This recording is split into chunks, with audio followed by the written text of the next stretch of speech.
Robert Urich entered American television as the kind of figure audiences could easily trust. Tall, composed, a steady baritone voice, and the gaze of a man who always seemed to know exactly where he stood. For many years, he appeared on the small screen like a promise of safety. The sort of character viewers felt comfortable returning to each week, without worrying that anything truly unsettling would happen. Yet that very image of absolute stability concealed a life under constant pressure. Robert Urich was not a star Hollywood indulged with major film roles or explosive box office breakthroughs. He built his career in television, where success meant repeating yourself, maintaining form without interruption, and never allowing even a single season of weakness. Each successful role quietly locked him into a new image, narrower and harder to escape. At what should have been the most vigorous period of his life, real tragedy struck. A diagnosis of a rare form of cancer forced Urich out of his familiar working rhythm and into confrontation with something his career had always avoided: helplessness. For the first time, the man who had represented strength and control had to accept that his body no longer obeyed his will. Robert Urich's story, therefore, is not simply the journey of a successful television actor, but a collision between a perfected image and the fragile reality behind it. When the lights go out, what remains to keep a person standing? Fame, discipline, or the very limits he is forced to face? Robert Urich grew up in Toronto, Ohio, a town tucked along the Ohio River where many roads ended at factory fences.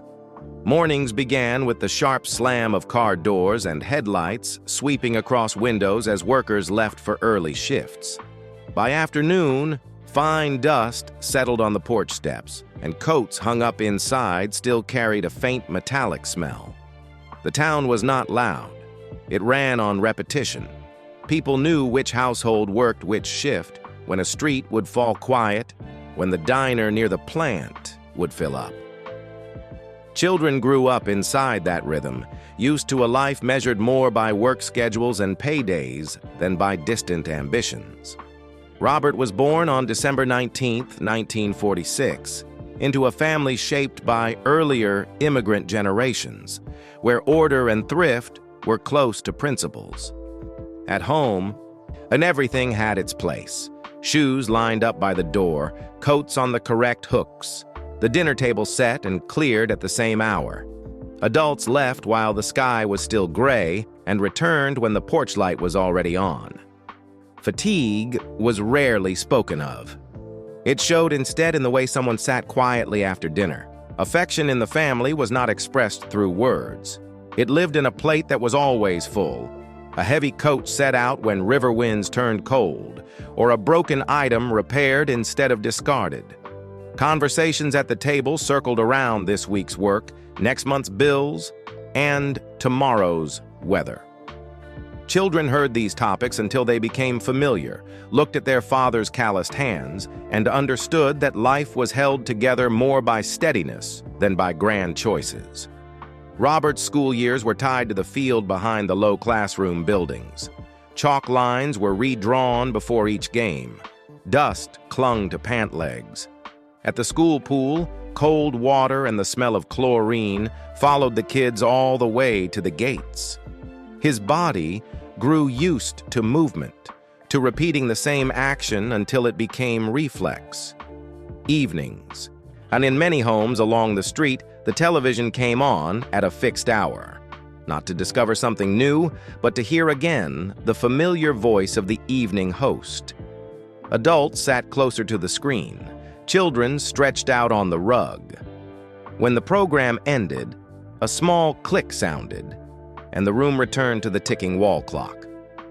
The next day began almost exactly the same. Robert Urich grew up inside that order, not through dreams spoken aloud, but through habit. Arriving on time, standing where he was supposed to, completing his part of the task. These things did not create grand ambition, but they shaped a manner: calm, tidy, and able to blend into a shared rhythm without disturbing it. Unlike many television actors of his generation, Robert Urich entered adulthood through a notably academic path for the industry. He studied communications and broadcast journalism at Florida State University, earning both a bachelor's and a master's degree. That background did not bring him under the lights immediately, but it gave him another advantage. He understood how television worked before becoming part of it. In the late 1960s, leaving Florida State, Urich did not head straight for the spotlight. He stepped into the rooms where television functioned before airtime, editing tables with neatly stacked reels of tape, production schedules filled box by box, brief and precise exchanges before the red light turned on. There, television appeared not as a dream, but as a precise machine running by minutes and seconds. That he watched a program assembled from separate pieces, narration recorded alone, pre-shot footage, commercials inserted between segments, pauses measured in seconds. When everything fit, it went directly into millions of living rooms. When the rhythm slipped, the whole crew had to start again. Urich's earliest work belonged to that environment. He was present at test recordings, stood beside technicians adjusting sound and lights, marking camera positions. Many shifts ran late into the evening, when only the sound of shoes across the studio floor remained, and voices lowered to keep focus. Standing in front of the camera came in small ways. When someone was needed to read lines for a test, a script page was handed over. He stepped into position, read at the correct pace, stopped at the right cue. The camera went off, and work continued. No one saw it as the beginning of an acting career, just a task to complete that day. But studios remember people who help them run smoothly. A face that reads well on camera, a voice that keeps rhythm, fewer retakes. His name began appearing more often on casting lists for test shots. The number of times he stood in front of the camera increased, slipping into days that once began behind it. Eventually, more of his work happened before the lens than behind it. There was no milestone, no announcement. At just a day when he looked back and realized he had grown used to his place inside the frame. His first roles were not leads, a police officer appearing for a few minutes, a young officer delivering news and leaving, a man stepping in at the end of a scene to close a situation. Such roles did not create fame, but they built trust behind the camera. He appeared in major series like The Bob Newhart Show, SWAT, and Soap. Short screen time, but enough for audiences to recognize his face. The person who entered to restore order. The one who spoke the last line before the cut. A compact, steady presence. Exactly what American television of the time needed to keep a story moving. The path was not straight. Many pilots were not picked up. Some programs were completed and then withdrawn. Shooting schedules were sometimes full, sometimes empty. When a project ended, he returned to the familiar cycle of auditions. But in later auditions, producers' eyes lingered on him a few seconds longer. On set, he rarely needed many retakes.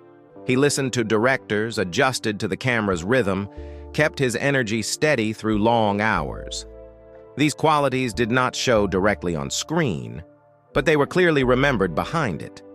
When a small role needed someone to hold the axis, they called him. Not a flashy choice, but a low-risk one. From those repeated calls, Urich appeared on television more often. Not explosively, but continuously. He did not enter America's living rooms as a new face. He arrived as someone already accustomed to the job. Networks could assign him work. Directors trusted him. Audiences recognized him, even if they did not yet know his name. That familiarity accumulated slowly over many years, many short roles, many nights on air. And from that foundation of familiarity, American television eventually became ready to place him at the center, where a story needed not just someone to appear, but someone to hold it upright. Film ran parallel to television at different points in his career, but each time he stepped onto a movie set, Robert Urich carried the same work rhythm that had already become habit. In 1973, Urich appeared in Magnum Force, the second installment of the Dirty Harry series starring Clint Eastwood. His role was brief, one of the younger officers, not central to the plot, but placing him inside a large-scale film production environment where the pace differed sharply from primetime television. Here, each shot was prepared more carefully. Lighting was built for individual camera angles, movements recalculated multiple times, and a single segment could be repeated simply to achieve the desired tonal quality of the image. Shooting schedules stretched in blocks, not tied tightly to broadcast deadlines like television, allowing the crew to linger over small details. Urich's part passed through in a few weeks of work. When the final day came, props were cleared, sets dismantled, and then the soundstage quickly returned to emptiness. For him, it felt like standing inside the film system up close, seeing how a movie was assembled from fragments, then quietly closed once the crew left the location. It was a professional experience more than a turning point. It opened his view of cinema, but did not pull him away from the main orbit forming around him, the steady, continuous work rhythm of American television. By the mid-1970s, Robert Urich's name began appearing near the top of the call sheet, printed in fresh black ink. The paper was pinned to a wooden board each morning, its corners slightly curled from humidity, and many hands turning it. Each shooting day ended with a new sheet replacing the old, but his name often remained. Only the call time or scene numbers changed. The script he carried grew thicker week by week. Page edges wore down from constant turning. At night, when the house was quiet, he set the stack on the kitchen table under a yellow light. No music, no television murmuring in the background, only the soft rustle of paper and his low, even voice. Some words he held longer. He tried a line slower, then half a beat faster, listening to which phrasing settled cleanly in his mouth. Only when it felt right did he turn the page. Pilot reading rooms were always lit in white. Rows of chairs filled with actors moving in and out, carrying the smell of coffee and freshly printed paper. Urich usually arrived a few minutes early, sat upright, script already open. A pencil rested in his hand, its tip touching the margin.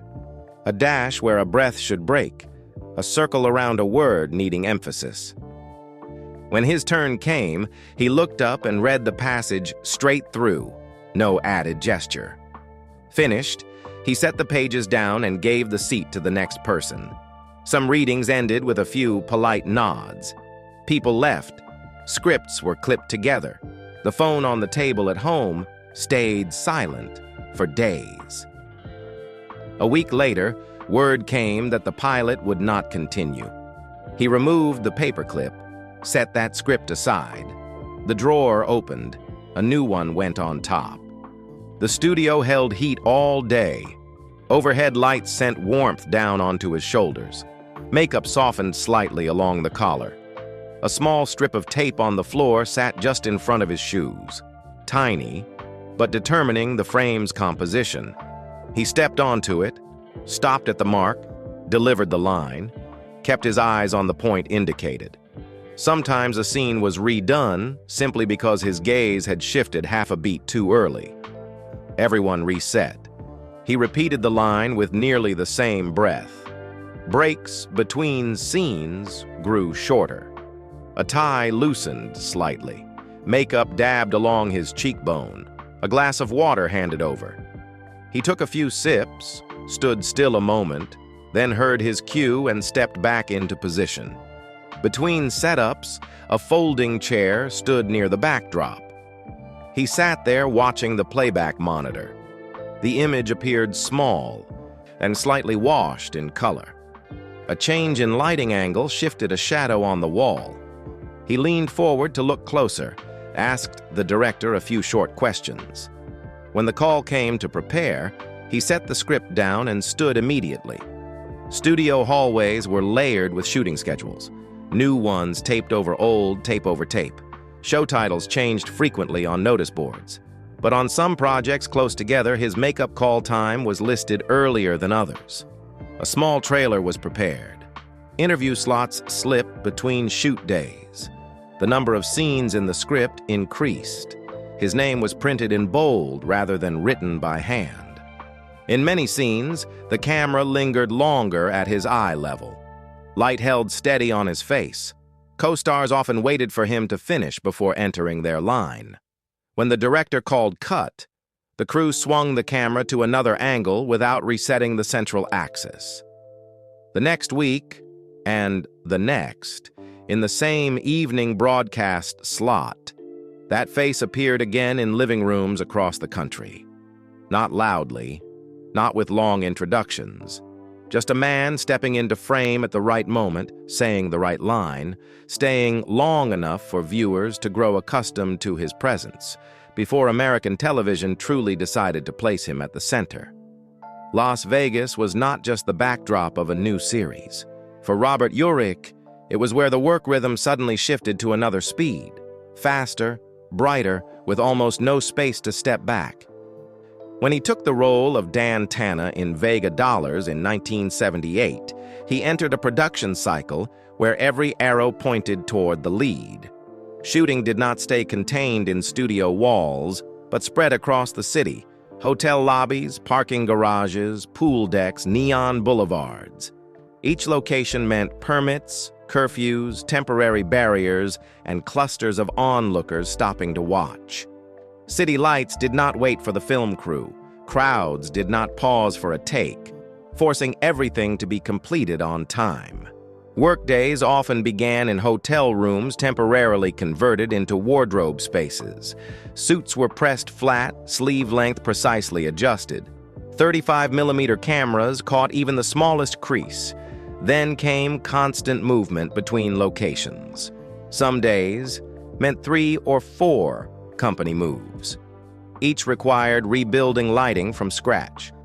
Urich carried the script under his arm, reading quickly between setups.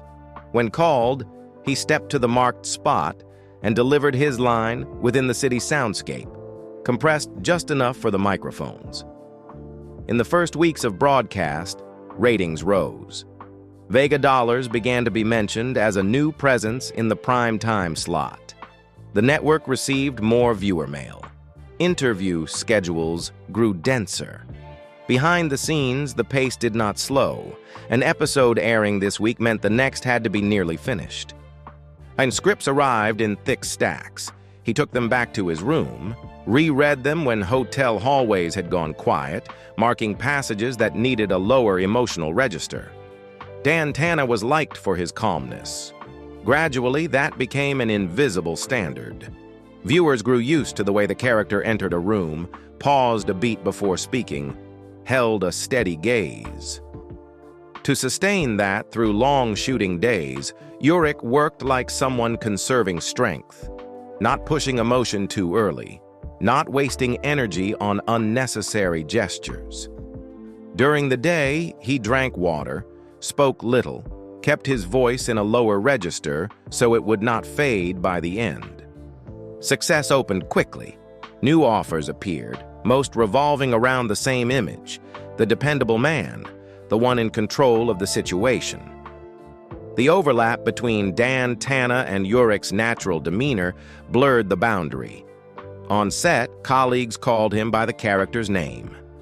In public, viewers recognized him in hotels and restaurants. That recognition was both an opportunity and a frame that was hard to step out of. There were nights when filming ended while the city was still glowing. He stayed in the temporary editing room, standing behind the director watching the footage just shot. A line entered half a beat too early was stored in memory. A pause that needed to be longer was marked for the next day. A primetime lead role left little room for experimentation. Each episode passed through millions of living rooms, and the image within it stayed for a long time. Vega Dollars placed Robert Urich at the center of American television at the end of the 1970s. More importantly, it changed how he existed within the system. From an actor called when needed, he became the axis around which an entire series revolved. From that point on, each role was no longer just a new contract, but a choice about the image that would appear before audiences this week, then repeat steadily in their memories for years afterward. When Vega Dollars ended, the work rhythm did not slow. The lights were less blinding, but the expectations remained. Urich did not step away from the center of American television. He stayed within it, with packed shooting schedules and new scripts stacked in the dressing room. The excitement of being a new phenomenon moved to the background, replaced by the familiar pressure of a face responsible for holding a time slot. Entering the early 1980s, the networks continued placing him in leading positions. New series began with long script readings, repeated lighting tests, and shooting days that opened early in the morning and closed when the studio had emptied out. On the call sheet, his name sat on the top line, meaning presence from the first scene to the last, sustaining energy through long hours, and stepping onto the set with the same level of focus, whether it was the 3rd or the 13th shooting day of the week. Urich's working rhythm in this period was defined more by endurance than explosion. Television scripts arrived season by season, each season a new cycle of testing. Some series ran long, others ended early.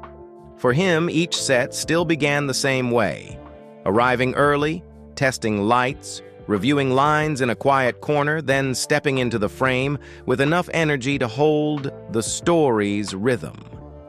No showiness, no attempt to overpower co-stars. He did the work of the one in the middle, where the story needed a stable axis. Amid dense television schedules, film occasionally appeared like a short detour, not enough to change direction, but enough to highlight the difference in pace.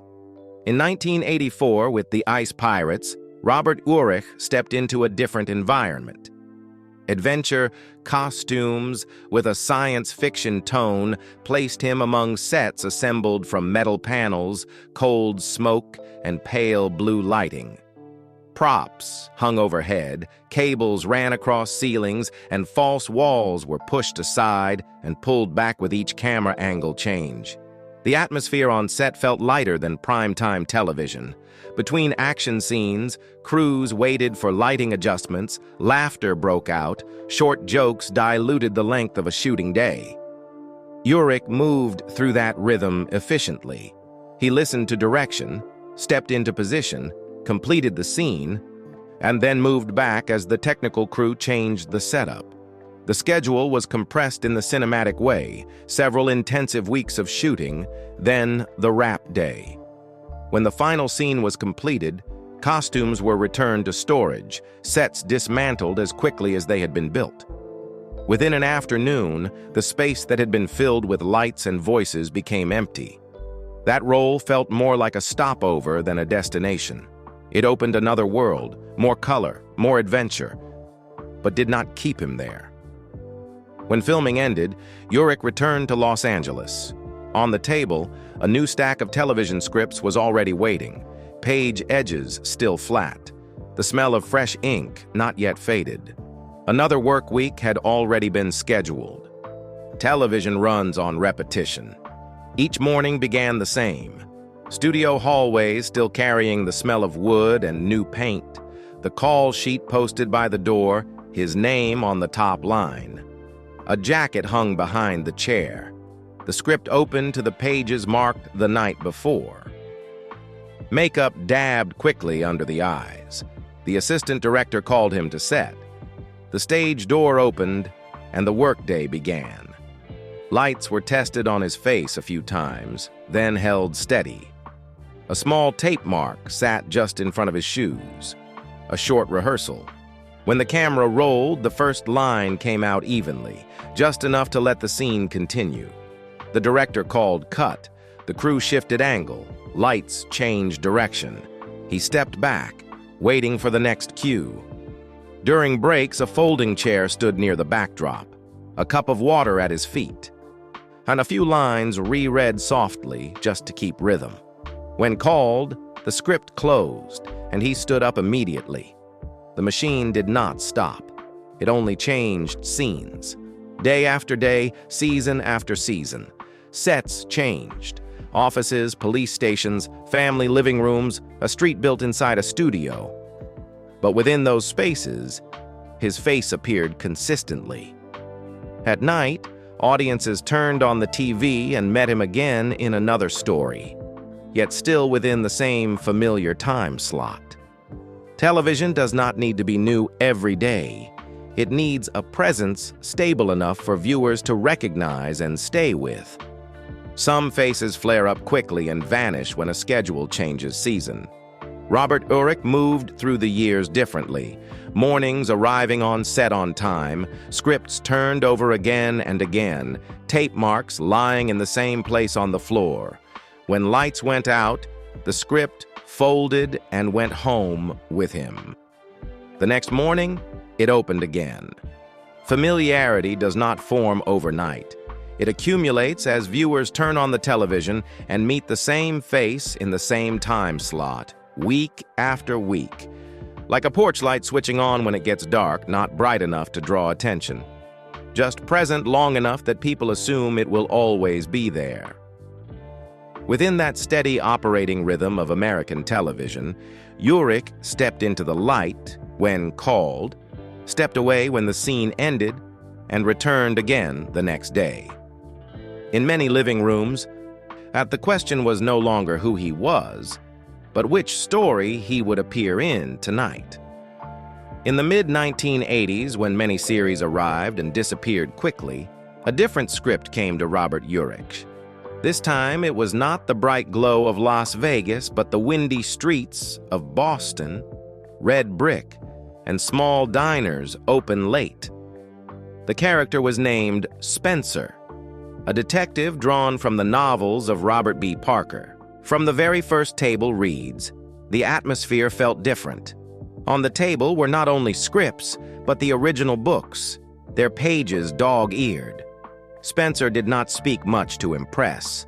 He thought, observed, then spoke. His dialogue carried the rhythm of someone used to reading, used to weighing things carefully. That created a very specific demand for the actor, to hold silence, enough for the character to exist, but not fill it with unnecessary gestures. Urich entered the role quietly. A leather jacket over his shoulders, his pace a half-beat slower than the familiar action detective type. When entering a scene, he often stood still before speaking, his gaze resting on the other person as if measuring distance. The camera stayed on his face longer, long enough for viewers to see a thought form before it turned into words. On a day of shooting, Spencer. For hire was not easy. Boston exteriors were cold and windy, with many scenes filmed on real streets. He stood on narrow sidewalks, traffic moving behind him, repeating lines until the street noise dropped just enough. Between takes, he pulled his collar higher, rereading a few lines in a script worn at the edges. No rush, no early push toward climax. Everything held at a level just sufficient for the story to move forward. Audience response came in a steady way. They were not only watching to see what case unfolded each week, they returned to meet Spencer. Ratings stayed stable across seasons. Viewer letters referred to the character like someone familiar, a detective who cooked, who read, who had his own moral boundaries, a man with principles, sometimes stubborn, but clear in his choices. The series ran for multiple seasons, followed by television movies. The character did not stop when one season ended. Spencer stayed with Urich for years, appearing in new stories with the same calm manner that had become a signature. On set, the role was spoken of like a well-fitted coat. Not flashy, but fitting so naturally it was hard to separate. During that period, Urich held his place at the center of American television in a very particular way. No neon backdrops, no glamorous image, just a character with depth and an actor disciplined enough to keep that character alive across many years of broadcast. Spencer became linked to Robert Urich's name slowly but firmly. Audiences mentioned the character and thought of him. Networks looked at the loyal viewership season after season. On broadcast schedules, his name continued to remain in evening time slots, where each week's story ended, but the character stayed longer in viewers' memories. At that point, when people spoke of Robert Urich's television image, many no longer mentioned bright Las Vegas. They spoke of the man in a leather jacket walking through Boston streets, speaking little, observing closely, and holding to his principles until the final minute of the episode. That steadiness did not stop at the screen. When a character remains on air for a long time, the life of the actor playing him must run on the same rhythm. Shooting schedules, broadcast cycles, and expectations repeating each week. Evenings no longer belonged entirely to the individual. They were divided by scripts, by maintaining the voice, conserving strength, and sustaining the presence audiences had grown to trust. It was precisely during that period of peak career stability that Robert Urich's emotional life also moved into a clearer structure. Not loud, not tied to major headlines, but woven tightly into the steady work rhythm of a man long accustomed to standing in the right place at the right time, on screen and off. His love, marriage, and family life did not exist as a separate story. They entered the same rotation, where consistent presence became the central value. Urich had stepped into a life commitment earlier, when his career was still unsettled. Work came sporadically, shooting schedules shifted constantly, auditions linked together through short trips that sometimes stretched unpredictably. Days began early. Days ended late. Some weeks they saw each other only in narrow gaps between two work calls. There was no major event, only two daily rhythms that never quite found a point of overlap. One life moved according to ever-changing shooting schedules. The other waited within days that could not be predicted. The house struggled to hold routines. Small plans were postponed so many times they were no longer mentioned. Urich came out of that commitment with a clear awareness. His professional pace was still running faster than any shared life could easily follow. Later, when work was no longer just a chain of auditions, he met someone who could remain steady within the same orbit, neither pulling him back nor being left behind. Amid back-to-back shooting days with little empty space, Robert Urich met a woman who understood the rhythm behind the lights. Their meeting took place within the same working world, where both were used to standing before cameras, used to roles ending while work continued. Repeated encounters made the other's presence feel natural before it was even named. Heather Menzies had moved through film from an early age. She had been in the system long enough to understand the value of endurance, of long workdays, and the quiet that followed. Between them, the harmony lay in professional rhythm, how a shooting day opened, how it ended, and how silence was kept when necessary. These things did not need explanation. Their workdays rarely aligned completely. There were brief meetings between two schedules, meals delayed because a scene ran long, trips planned and then changed at the last minute. In those short windows, they sat together long enough to know how the other's day had passed, then parted again when work called. In 1975, they married. The house began to carry additional layers of sound. Mornings held not only the preparation for a shooting day, but also small footsteps crossing the hallway, a bedroom door closing earlier than usual. The calendar on the refrigerator grew denser, but beside call times were pickup hours, parent meetings, meal times circled in a different color of ink. Children did not immediately change the professional rhythm, but they forced life's rhythm to adjust. On early shooting days, Urich left before dawn, leaving short notes on the kitchen table. On late returns, he moved lightly through the living room, hung his coat on its usual hook, paused a few seconds before a closed bedroom door. On rare mornings without filming, he stayed longer in the kitchen, sitting in a low chair, listening to stories that began with school and ended with a very small question. In that family were both biological and adopted children. There was no distinction in seating arrangements, schedules, or house rules. Shoes lined up in extra rows by the door. The table needed more chairs. Evenings had to end earlier because mornings started sooner. Responsibility was never spoken aloud. It showed in repeated actions. Preparing school things the night before, pulling the car into the garage earlier to meet morning time, closing a script page when the clock had passed its familiar mark. For Urich, fatherhood did not unfold in moments meant to be remembered. It lived in knowing when to turn off the phone though work remained unfinished, in keeping his voice lower when entering the house after a long day, in giving rare free mornings to things not listed on any broadcast schedule. He did not bring work to the dinner table, and he did not recount the set as a story needing to be heard. Family was not where he performed, it was where he was present. During the busiest years, shared life did not expand with outside fame. It narrowed into small habits, enough to keep the house steady while shooting schedules constantly shifted. When one left early, the other carried the rest of the morning. When work ran long, dinner was delayed without explanation.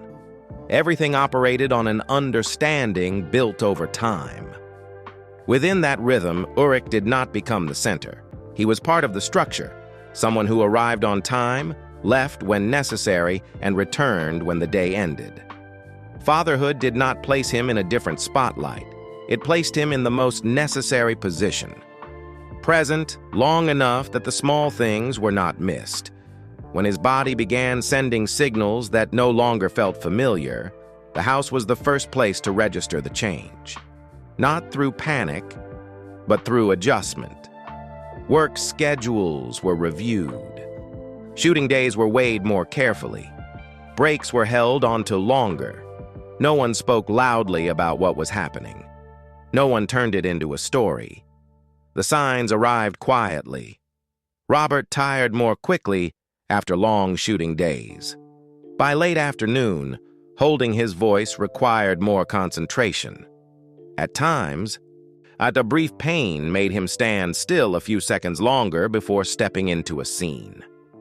On set, he covered these changes with professional reflexes long ingrained, arriving earlier, speaking less between takes, conserving energy for the exact moments the camera required his presence. The camera still rolled steadily. Broadcast schedules did not change. Only the inner rhythm began to shift, almost imperceptibly. Robert arranged medical checkups between shooting dates. Short appointments placed into gaps small enough not to disrupt workdays. Test results were folded and placed in his briefcase alongside scripts. In a thin stack of papers, a few lines made him pause a beat longer, read more slowly, then fold them away as usual. There was no moment of collapse, only a quiet exchange, and from then on, work schedules began to alter, scenes grouped together, time under lights shortened, long days replaced by earlier finishes. He did not leave work immediately. He kept filming, kept accepting roles, but everything was compressed. Some days he completed his part and left the set before the crew moved to the next setup. Shooting blocks were arranged tighter to reduce travel days. Roles were weighed more carefully if they demanded prolonged physical strain. From then on, each work schedule was reviewed once more before he agreed. Family became the central axis of adjustment. Heather remained there, a presence that kept rhythm. Treatment days were placed beside days of rest. Evenings were kept quieter. The house slowed just enough not to expose the change. The children were not told in words. They saw their father present more often on mornings without shooting, returning home earlier than usual, sitting still longer than before. On screen, audiences did not see a battle. They saw a familiar face appear on time, deliver full lines, hold a steady gaze. Behind the frame, everything was arranged carefully to make that possible. Shorter shoot days, longer rests, and a silence preserved as part of discipline. Illness did not pull him from the lights at once. It softened the light and drew life behind it closer together. In the years that followed, each time Robert Urich stepped onto a set, he carried not only a script, but a new physical limit. Kept private with the same calm precision that had marked his entire career. Those later years were not marked by a sharp boundary. They flowed into life like a rhythm already lowered. Work came more selectively. No more long, dense schedules lasting months. Instead, invitations that fit his present capacity, so roles not requiring constant hours under lights, work days with earlier endpoints. When he entered a set, Urich carried a different calm. He arrived on time, completed his part. When the scene ended, he left earlier than before, not staying to watch the crew change setups. Long conversations were replaced with a few short exchanges, enough to align before each returned to their task. At home, time was no longer fragmented by broadcast schedules. Mornings opened more slowly. Some days held no plans beyond remaining in familiar space. The dinner table kept a steady rhythm. Small objects around the house were placed back in their usual positions, as if the house itself were rearranging to suit a life with fewer disruptions. Urich did not speak much about the change. He did not turn it into a story to tell. Those who met him saw the same presence, neat, precise, only a little slower. Pauses between sentences lengthened. Steps were measured more carefully. Family stood closer in daily life, not through large gestures, but through consistent presence. Full family meals happened more often. Morning sounds filled the house. Evenings ended earlier, not from exhaustion, but because there was no longer reason to extend them. At the final stretch of that journey was not told in climaxes. It was made of simple repetition, waking, living, working when possible, then returning home. No formal closing scene, no prepared summation, only a life continuing within an increasingly narrowed frame, still holding its order and familiar rhythm. The illness progressed slowly, enough to draw work schedules inward, but not to interrupt daily life. Robert Urich stayed home more. Mornings opened quietly, evenings closed early. Work came less often, then stopped without announcement. Family remained, keeping the days from losing their rhythm. On April 16, 2002, Robert Urich passed away at age 55 after living for years with a rare form of cancer. His passing occurred in private space, without public staging, without statements made on his behalf. The lights had dimmed earlier. What remained was the house, the familiar rhythm, and a presence closing without needing to be named. After he no longer appeared regularly on screen, his images did not vanish noisily. They continued in rerun time slots, in episodes switched on by chance, in the memories of viewers used to a presence defined by steadiness rather than spectacle.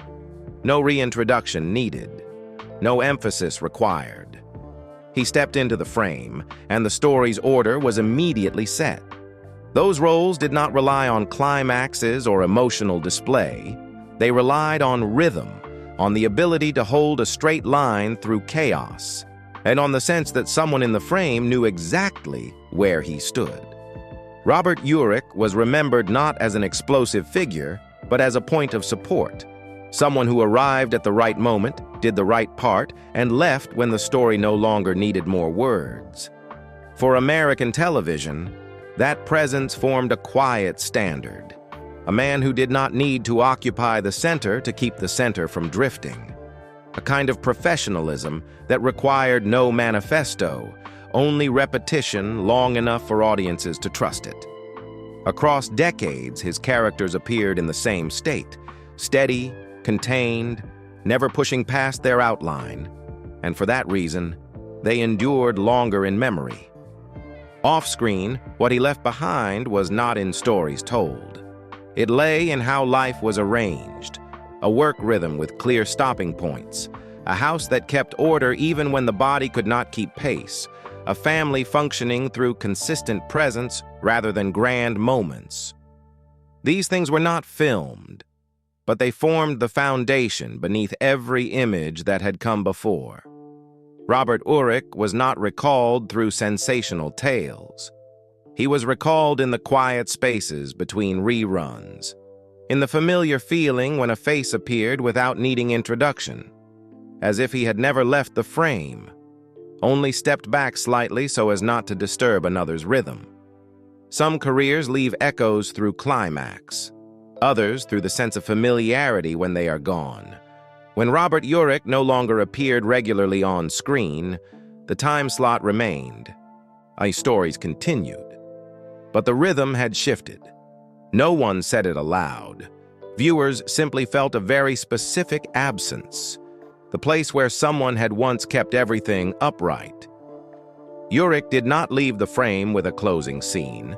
He left the way he had remained for years, quietly, in rhythm, without drawing the eye. His performances continued to be aired, not as farewells, but as a lingering habit, enough to remind that there was once a presence that never needed display, yet was always there when a story needed a point of balance. And in that repetition, Robert Urich remains, not as a frozen image, but as a steady rhythm that once existed, then passed gently into the next silence.